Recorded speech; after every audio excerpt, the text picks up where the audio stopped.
Hello guys, good morning. Maulan na umaga. So, nagwa ako sang clip. Kay mag-clip ta diri sa pipinungan sa piyak. Pasok na tayo guys.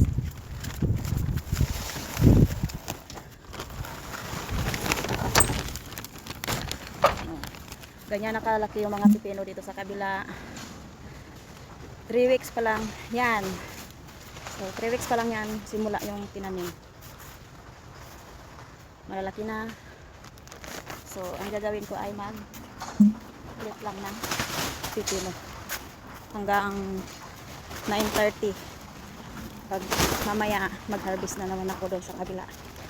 Hanggang 9:30 lang ako dito. Kaya guys, samahan niyo ako mag-clip. Samahan niyo ako mag-clip guys. Ako lang mag-isa. Iniwan ko si Riley. Kasi nga maulan-ulan. Bawal magkasakit.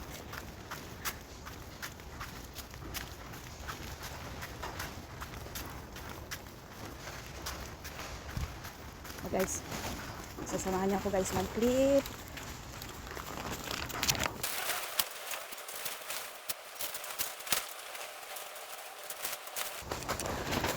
So marami pang i-clip ko. Ayan. Bye-bye. Thank you.